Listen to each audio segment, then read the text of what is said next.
So, good evening, ladies.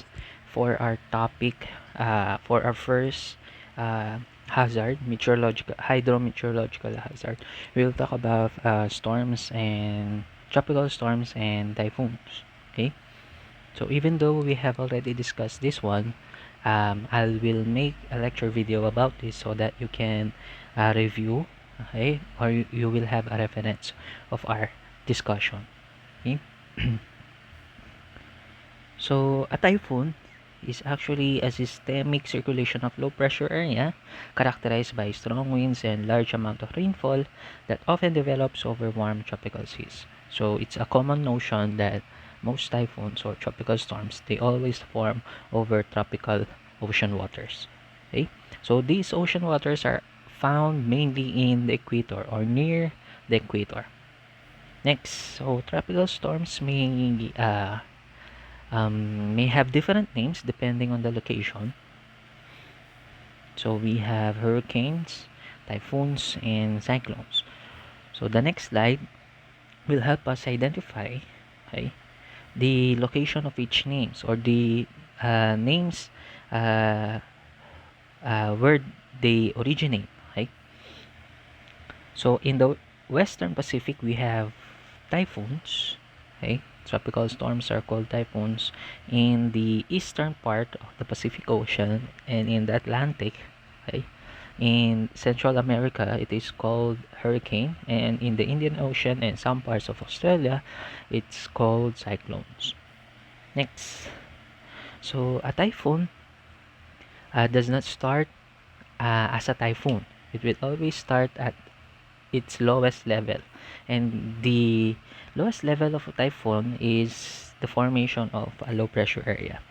Now, the LPA is affected by these factors: ocean temperature, Coriolis effect, and the presence of atmospheric pressure plus the rate of evaporation. So first one, we have ocean temperature. Just like in cooking, you'll need to have an adequate amount of level of temperature in the ocean to trigger evaporation. Okay, so ocean temperature or increase in ocean temperature or the varying level of ocean temperature is determined by the amount of sunlight received by the earth and the flow of ocean currents. So if you remember, ocean currents redistribute the amount of heat, okay, from the equator going to the north and south.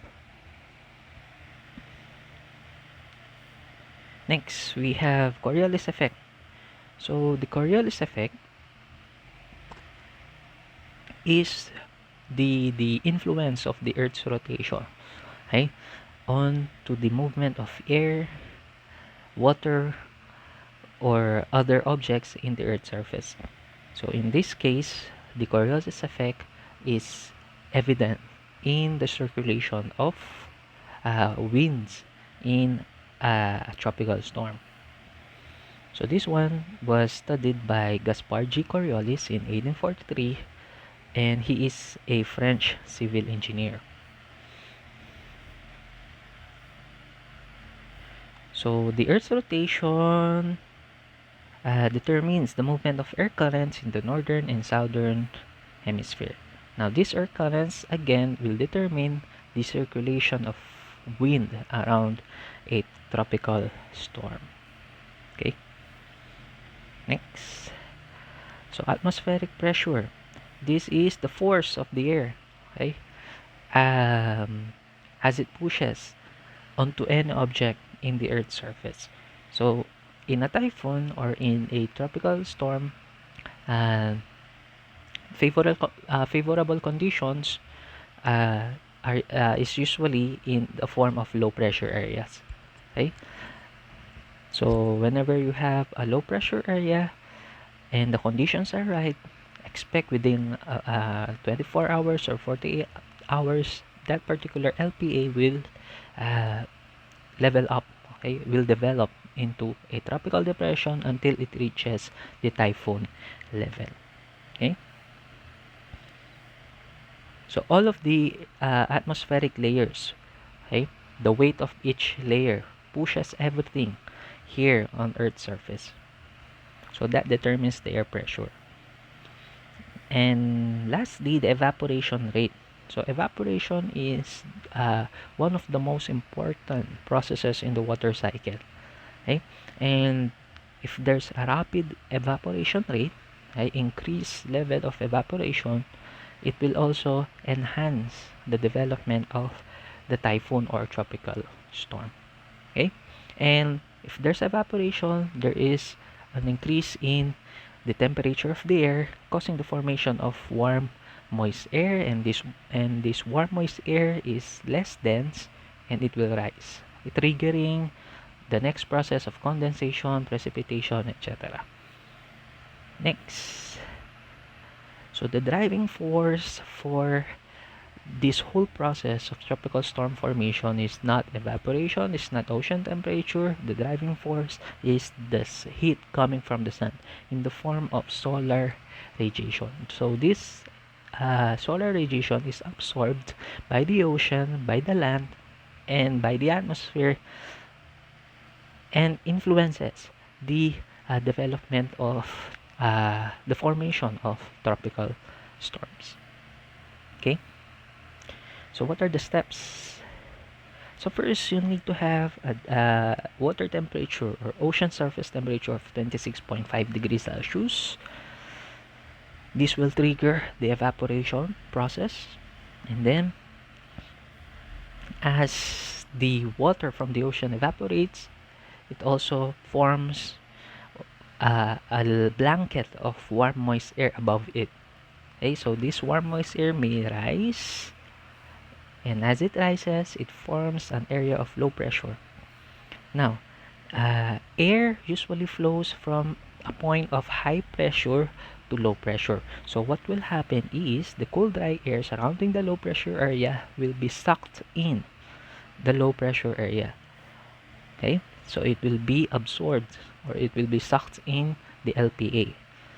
Now going back to the warm moist air, as it rises, it cools and it will encounter cooler layers of the atmosphere. And as it rises, it will start to condense. Or as it cools, the warm moist air starts to condense, triggering the formation of clouds. Okay, so what type of clouds? Cumulonimbus clouds, or basically these are rain clouds. Okay, now the cold dry air that was sucked in by the LPA, it will start to circulate due to the influence of the Earth's rotation, called the Coriolis effect. So it will start to spiral around the low pressure area, triggering the development of intense winds. So as the LPA progresses, as it develops, it will start to suck in more cold air, and it will start to produce more cloud formations until it reaches a certain level where the central part of the typhoon or tropical storm develops. And when that happens, around the central part is the formation of huge towering cumulonimbus clouds called the eye wall. And then the eye also is the area wherein one can observe the lowest pressure, okay, inside a typhoon. So the weather inside the eye or within the eye, it's fair, okay, it's clear. You can see the sun shining at the center, because you cannot form cloud formations in an area, or if the air, okay, is moving downward. So the eye is where the air, okay, move downward as the surrounding uh, um, as as the surrounding area absorbs more heat from the ocean. Okay,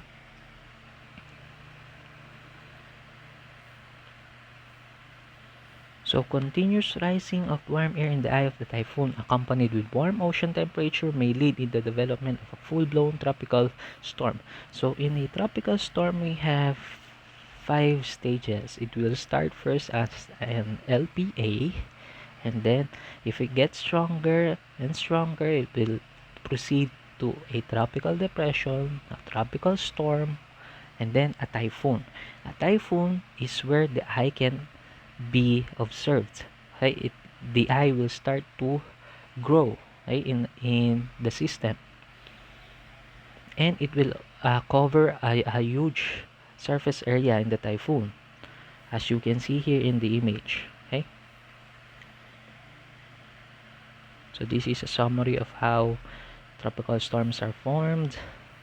And then, what are the conditions for typhoon formation? As long as these conditions are present, you can expect that a typhoon will get stronger and stronger. Okay?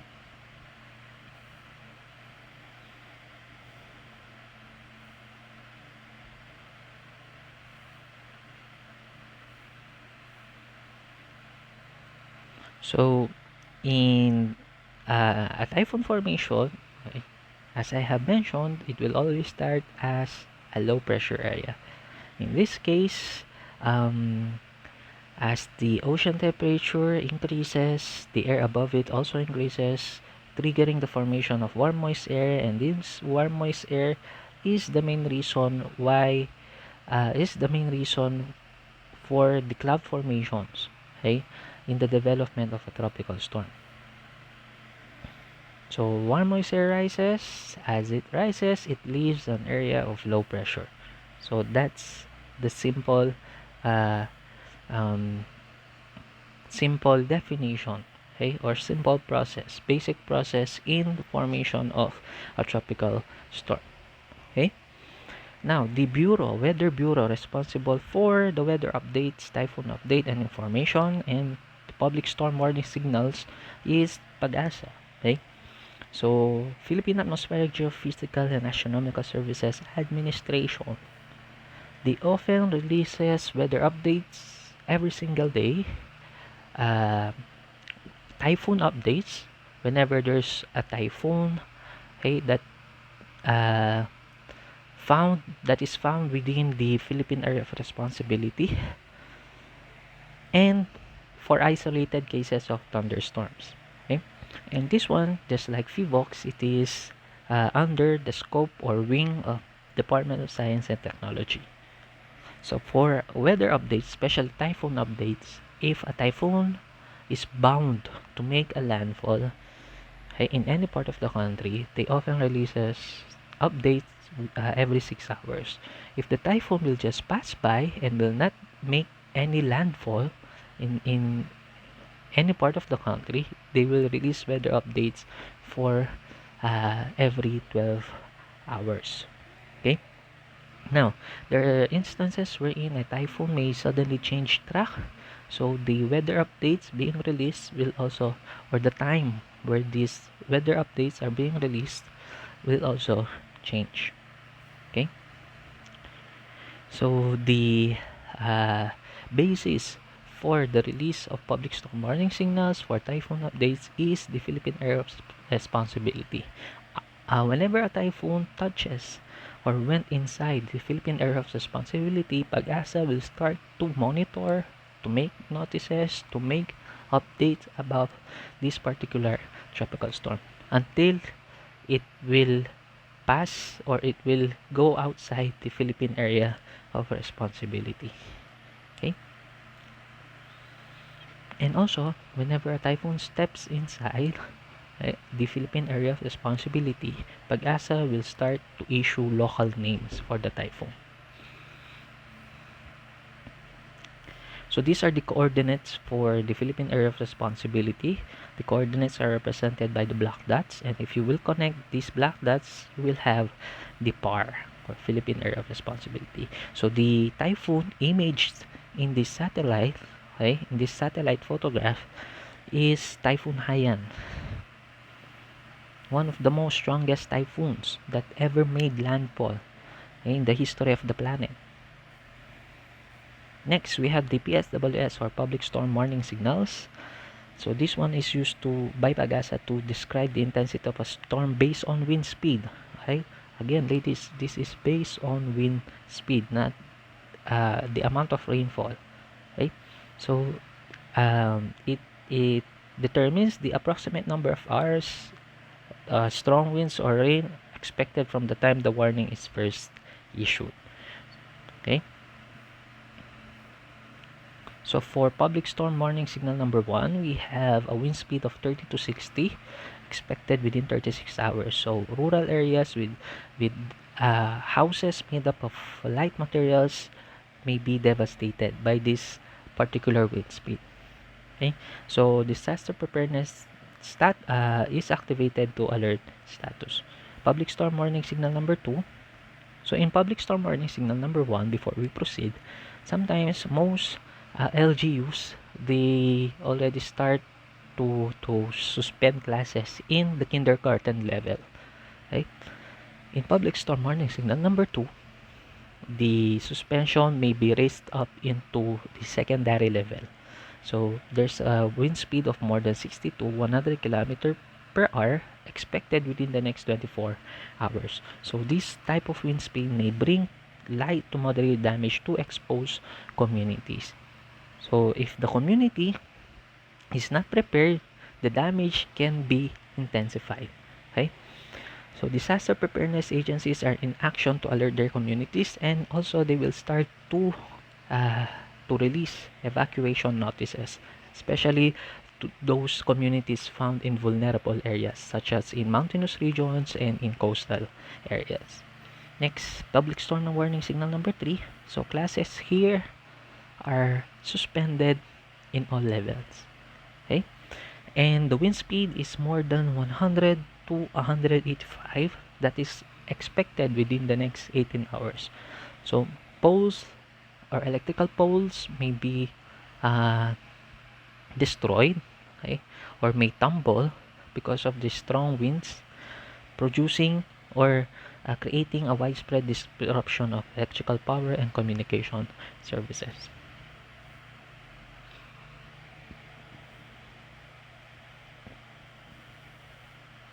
Next, we have PSWS number 4, wind speed of more than 185 or 185 to 220 kilometers per hour is expected to hit the community within the next 12 hours. So, classes in all levels are suspended, and sometimes private sectors are encouraged to to um, to avoid, okay, uh, to avoid their employees going to work, okay, or they will start to suspend. They are encouraged to suspend, okay, their work in the private sector and also in the government. So first, forced evacuation is enforced to ensure safety. And the last one is public storm signal number 5. Public storm warning signal number 5. Wind speed of more than 220 kilometers per hour expected to hit the community within the next 12 hours. So total destruction within the community. Okay? Disruption of electrical communication services, bridges also may be destroyed, roads may be blocked because of trees falling down. Okay? Poles, and all sorts of devastation. So even evacuation centers are monitored in order to ensure the safety uh, of all families, no, um, found in the evacuation center. So usually, public storm warning signal number 5, number 4, and number 3 are all under the typhoon level. Okay, the storm is already in the typhoon level or super typhoon level. Okay, so that's for typhoons and the public storm warning signal associated to it. Okay, so in terms of hazards can be flooding, flash flooding in mountainous regions. It can be rainfall induced landslides. Okay, in coastal areas, this can also typhoons can also trigger the occurrence of storm surges. Okay, and in urban areas, um, urban flooding. Okay, which is mainly caused by waste, like clogging, flood canals, etc. Okay, so those are the hazards associated to a tropical storm. Okay, so that's it for tropical storm. The next one will be thunderstorms. Thank you for listening, ladies. That and all things, God may be glorified.